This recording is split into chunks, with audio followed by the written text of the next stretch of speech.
Okay, we'll wait for another 1 or 2 minutes for audience to enter the meeting, and then we'll get started.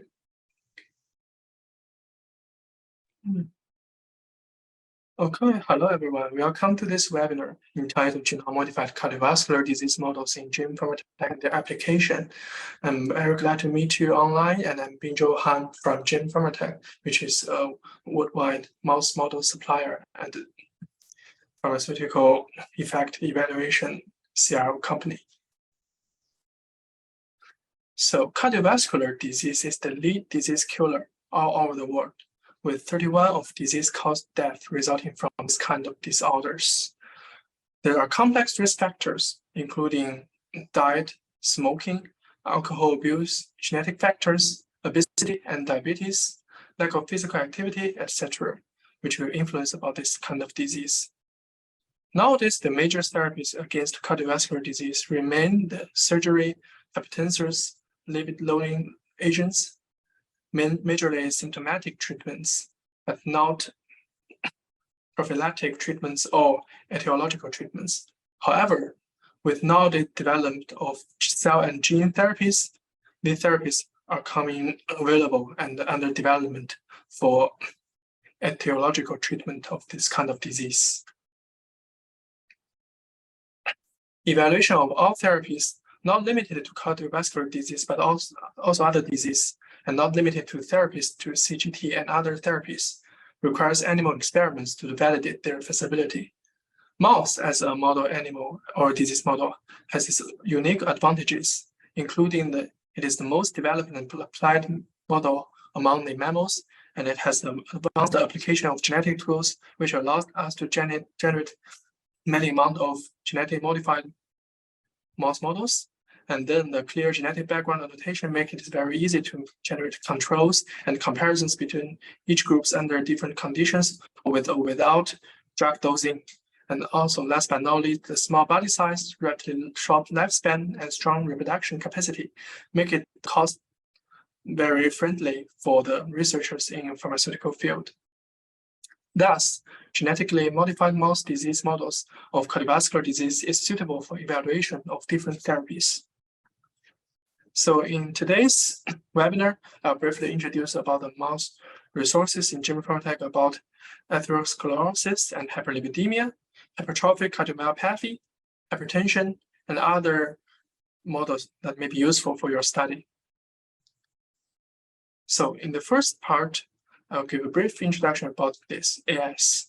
AS is a major type of cardiovascular disease. Its progression may lead to myocardial infarction and ischemic stroke, which are severe lethal cardiovascular diseases. The basis of the generation of AS is the disordered lipid metabolism, especially the cholesterol metabolism and the production or retention of LDL. The deposition of the low-density lipid proteins on blood epithelium will undergo oxidation and cause inflammation, which further recruit macrophage to phagocytose it and further develop into foam cells. Deposition of the foam cells leads to buildup of the plaque and the further formation of blood clot, which may further cause other symptoms like MI or stroke. The risk factors of AS involves multiple aspects, including diet and athletic habits, prevalence of related disease like diabetes and hypertension, genetic variations which are associated mainly with lipid metabolism, and healthy living habits. Generation of AS model in mice is based on the interruption of endogenous lipid metabolism-related proteins, like knockout of adiponectin E or LDL receptor, which both leads to deficient cholesterol metabolism and cycling in vivo and deposition in the blood. In these models, after Western diet induction with 0.25% or 1.25% of cholesterol, the mice will develop AS-like phenotype and develop clots in their blood vessels. The male mice are more commonly applied due to the relatively high susceptibility and successful rate to generate AS models. The induction period and drug administration model validation time point is shown here.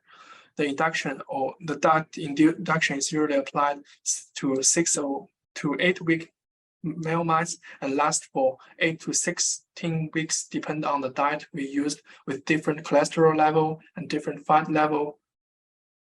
And then for prophylactic drugs administration, it will begin simultaneously with the diet induction. However, for the therapeutic drug administration, it will be administered to like the last quarter of this modeling induction period. And then at this time point, like 6 to 15 weeks, we can do model validation of this AS model by pathology staining or by blood lipid measurement. And then, of course, for therapeutic administration, and then we can do the endpoint after this whole induction and drug dosing period. So here's a basic comparison with these two models, adiponectin E knockout and LR knockout, and with diet-induced plaque. And we can see that the characteristics of these models and the difference between these two models are listed. In summary, this adiponectin E knockout displays more severe phenotype. We can see that VLDL level is increased, and also there's spontaneous plaque formation without diet induction.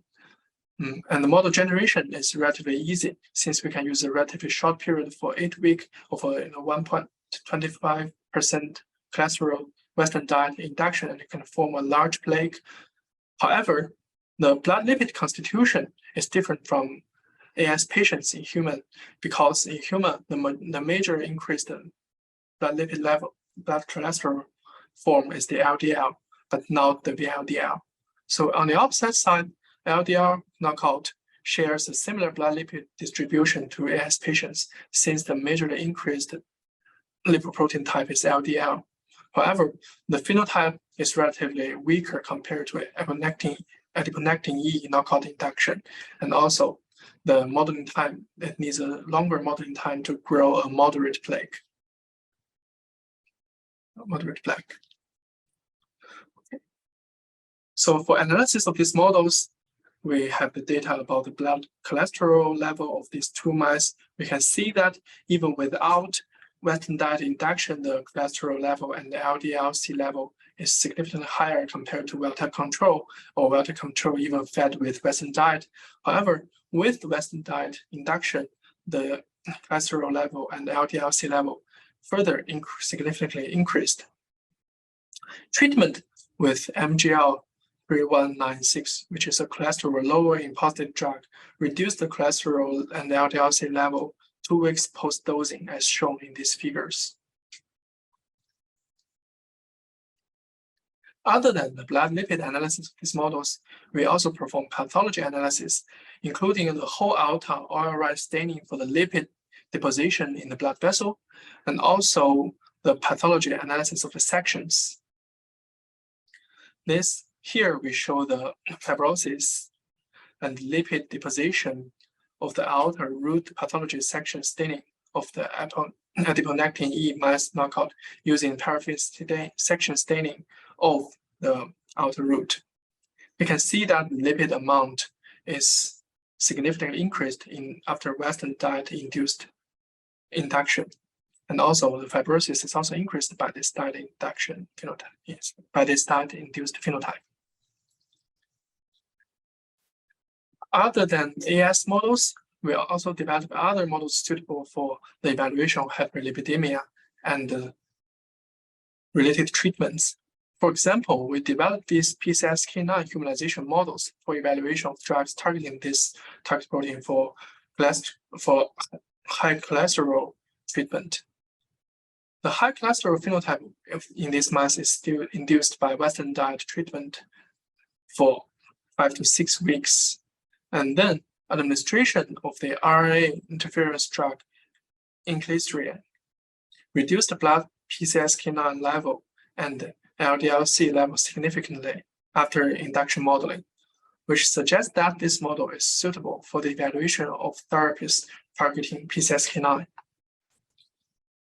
We generated 2 models of this human PCSK9 substitution knock-in, one with 3' UTR of the human gene, the other does not contain this 3' UTR.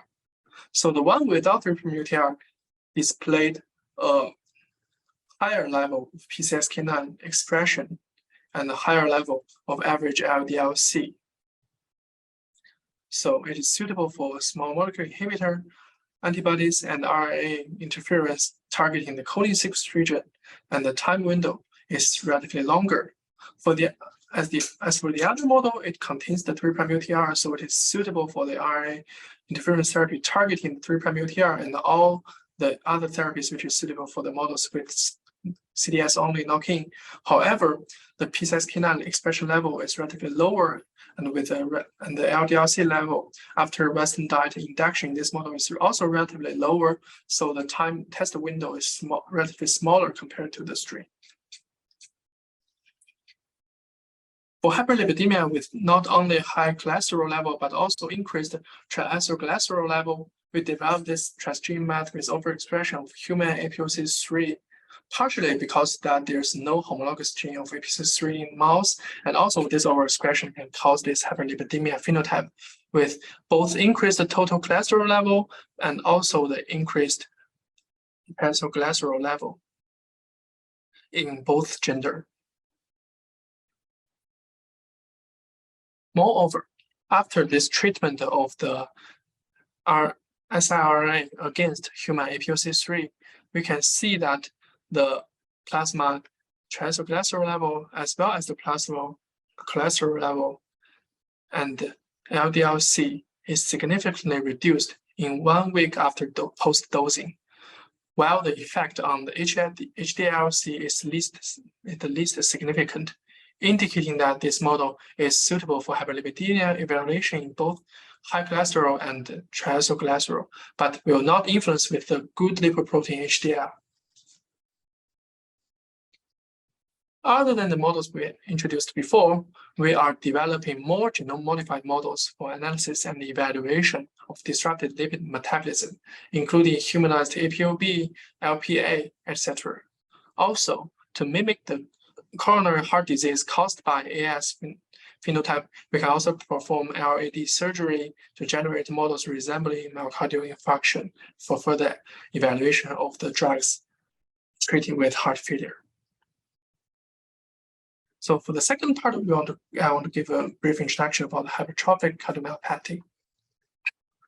Hypertrophic cardiomyopathy, which is shortened as HCM, is a common myocardial disease which displays progressive myocardial hypertrophy.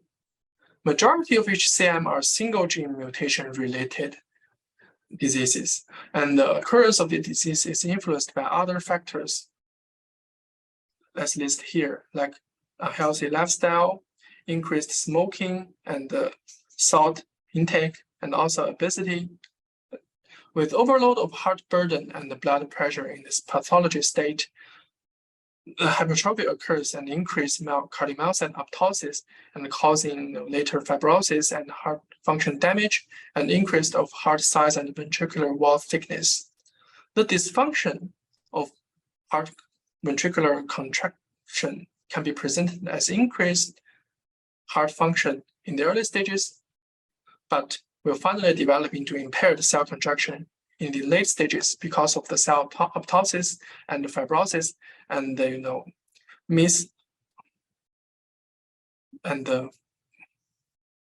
array of the cardiomyocyte will be misformed. The gene related to HCM occurs are mainly sarcomeric genes with the myosin heavy chain coding protein, the beta myosin heavy chain coding gene MYH7, and the coding gene of myosin binding protein C, MYBPC3, being the most significant and commonly mutated genes. The mutation of MYH7 are majorly different missense mutations, which usually results in increased ATPase activity and left ventricular contraction increase in early stages of HCM. On the other hand, mutations of MYBPC3 are majorly nonsense of frame shift mutations, which will lead to loss of function of the gene, which may cause loss of inhibition on contraction in early stages. HCM related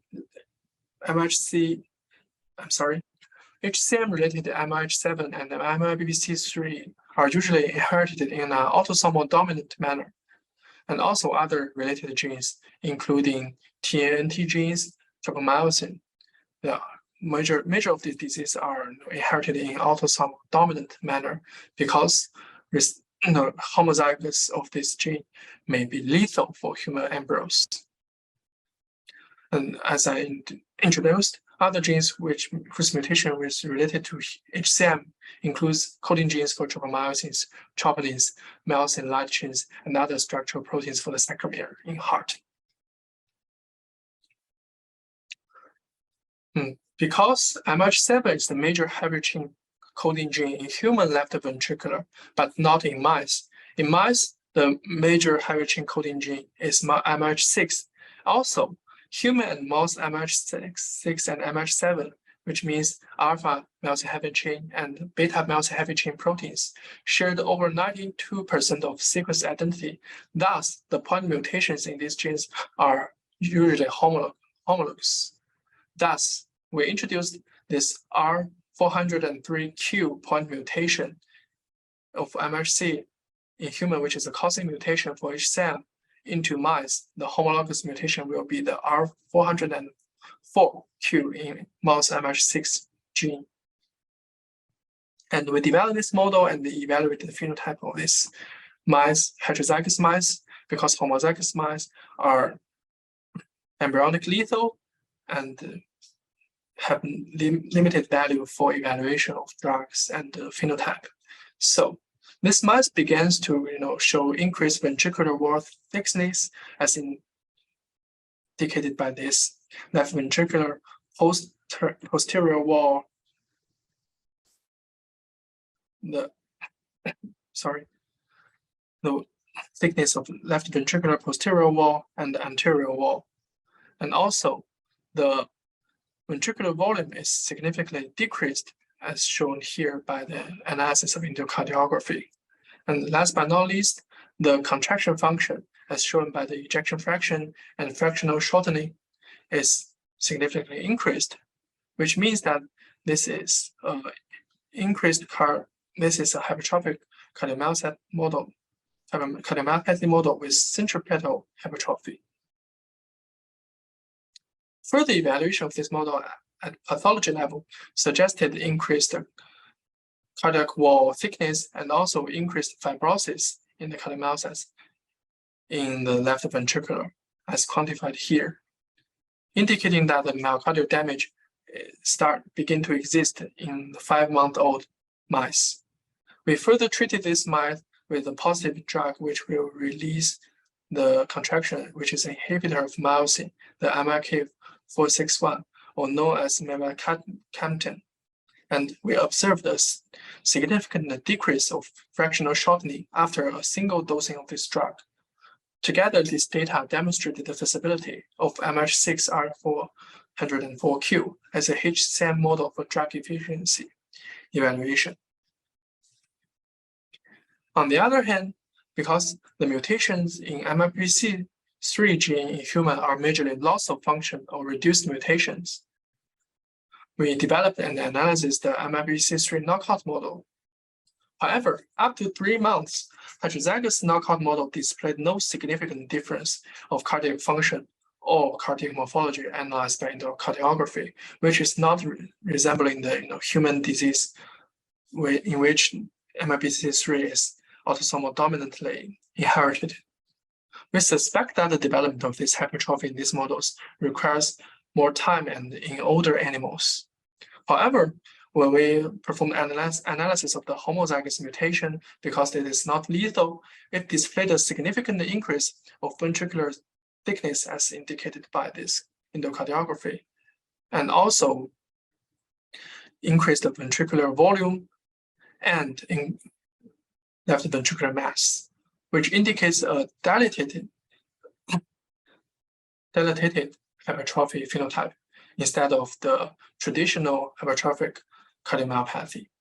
Or it may be a later stage of the development of this hypertrophy.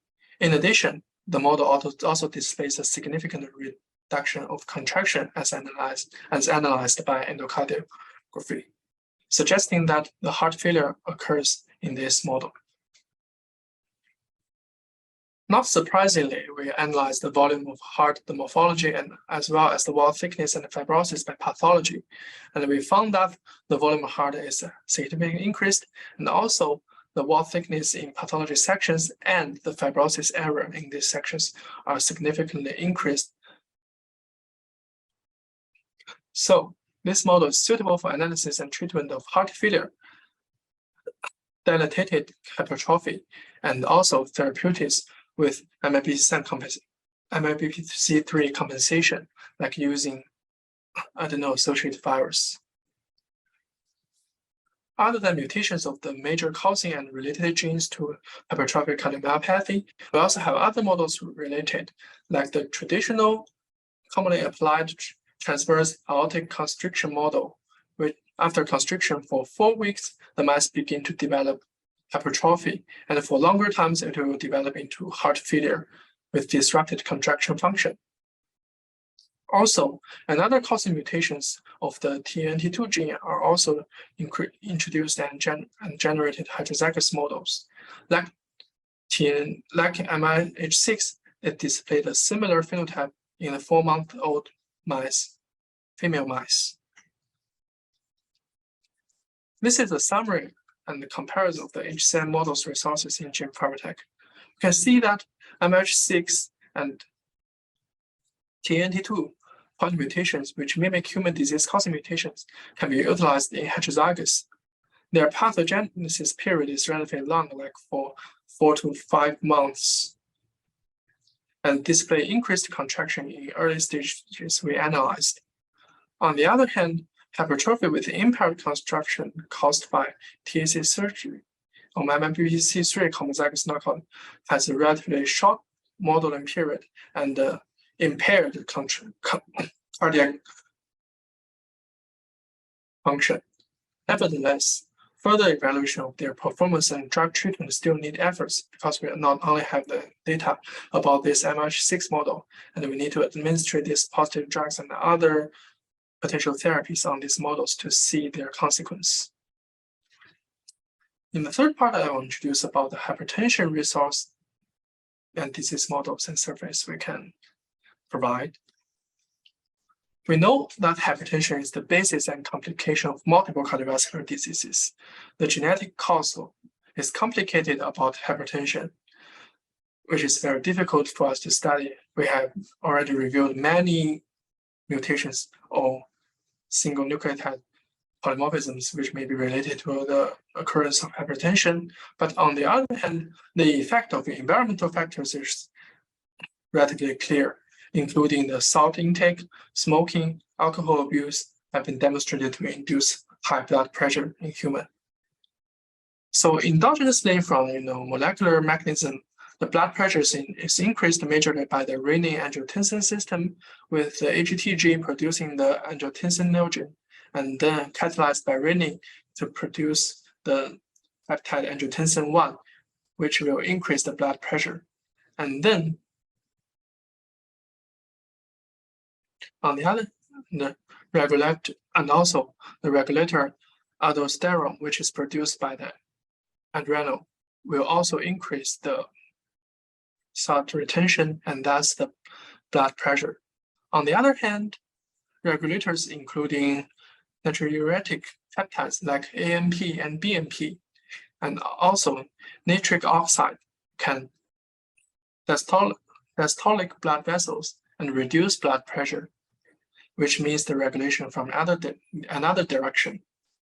Interference of these pathways and related molecules are the major direction for development of novel hypertensors or anti-blood pressure therapies, like the recently licensed RNA interferon therapy by Analem to Roche against the AGTG, and also some natriuretic peptide receptor agonists are developed in different countries for treatment of hypertension. The development of hypertension in mice model is of some challenge because mice is generally not sensitive to hypertension, and the physiologic effect of increased blood pressure in mice is limited compared to rat or even to human. We have generated 2 humanized AGT models for evaluation of drugs targeting this protein. The first one substituted the endogenous AGT protein with human AGT. With mice expressing human AGT in a relatively lower protein level, we can see that in this heterozygous AGT level is nearly the half of the human sample we used. And also it can be reduced, the AGT level can be reduced by human AGT siRNA interference.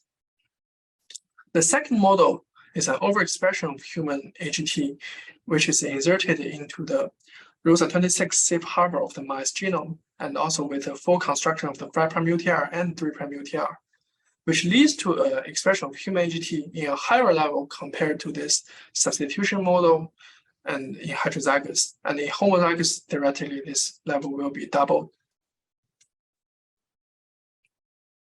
Because the high species specificity of renin, which means that only human renin can catalyze the cleavage of human AGT, and on the other hand, mice renin, of course, can only cleavage mice AGT.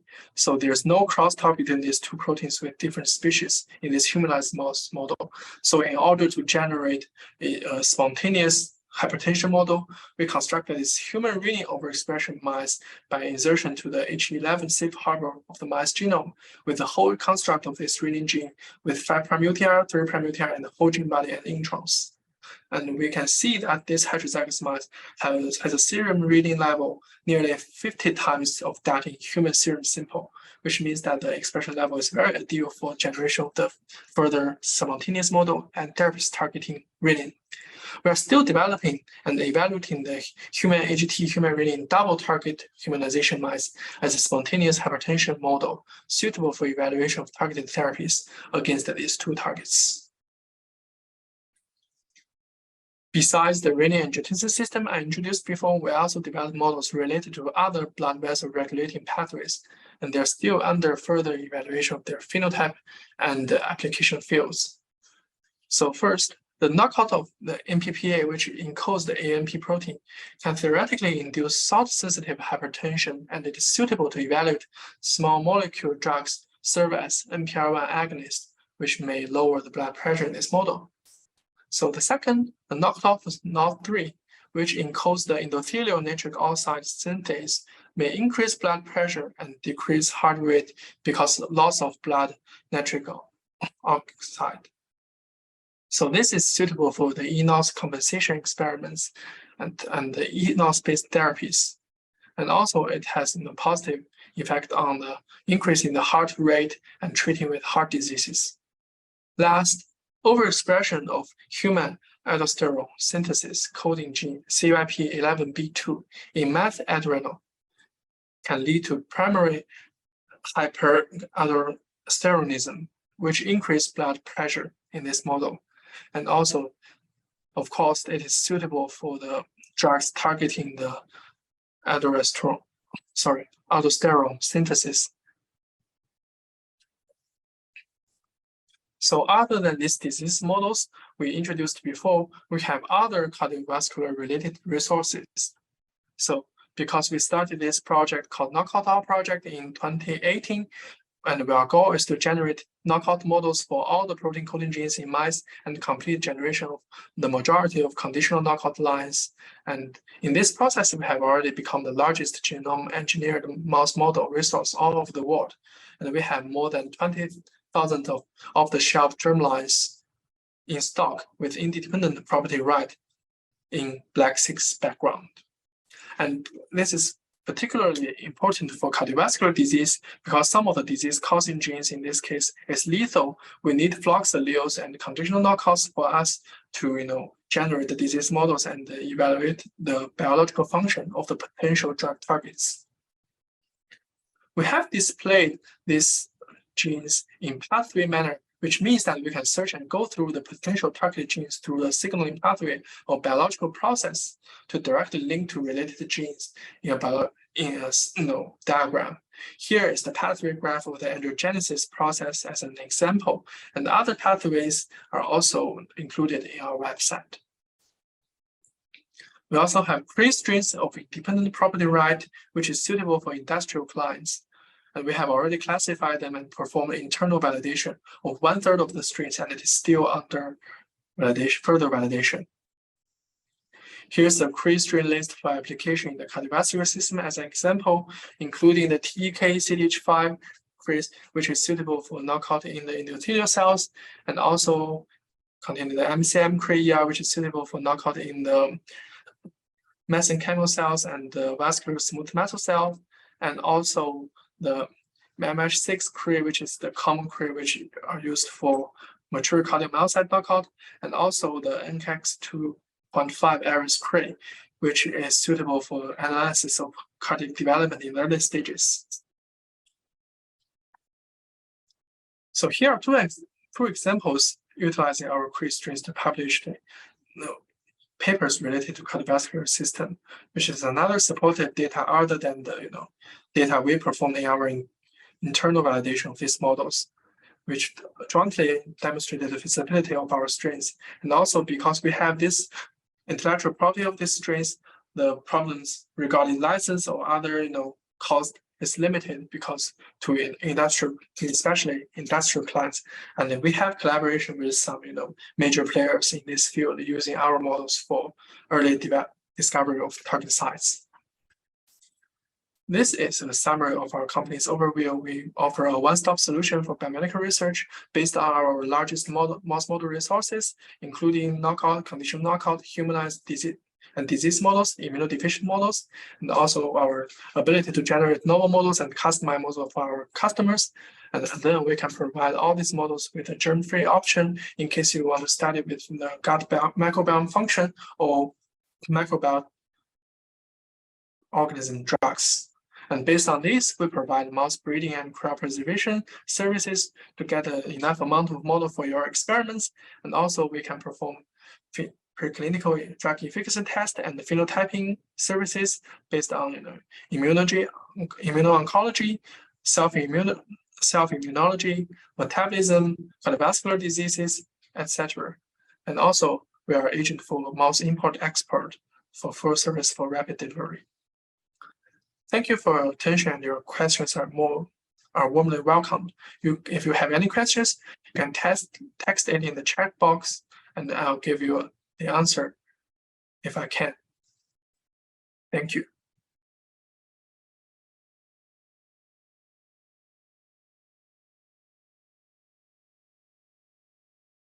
Okay, here's a question like, how long can those HCM mice live? So we have this data regarding the MHC3 mice and the MH6 mice heterozygous. For the MH6 mice, now we observe that it can live as long as 9 months, and then we sacrifice these mice because we don't have additional analysis based to do on these models. For MHC3 mice, the survival is still regular for these models for 4 months of age. And for later stages, we also sacrifice these models because the behavior begins to be abnormal. And then we didn't perform analysis on this because it already has phenotype and has a sufficient window for drug administration.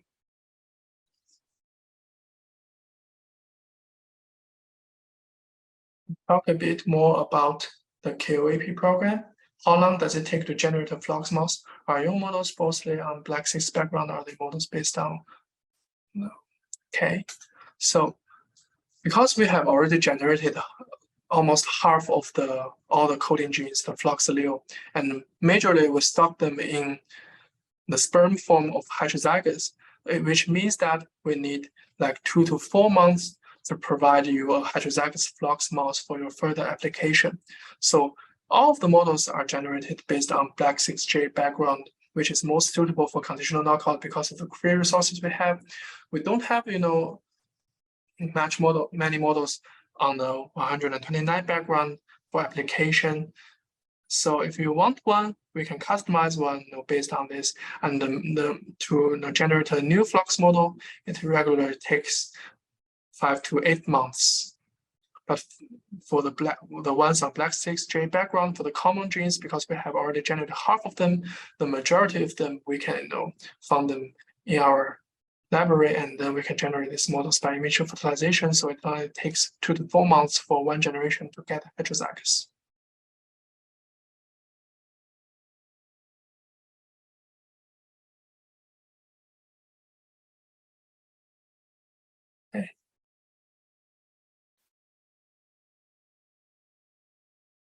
I see a large number of mouse models of heart failure are provided, and another clinically important class of is ejection fraction preserved heart failure.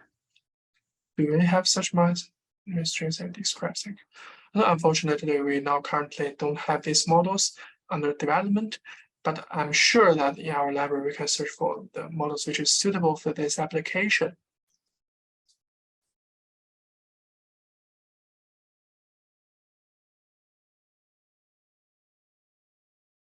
Do you have built models for Chinese medical research?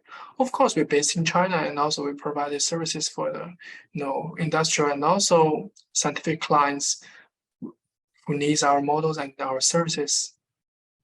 And also we customize a lot of models for Chinese medical research and also for industrial companies if they need this unique model for disease evaluation, like for genetic disease or other conditions.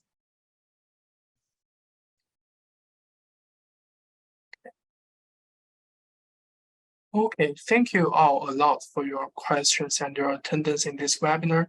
So let's call this an end, and thank you again last time.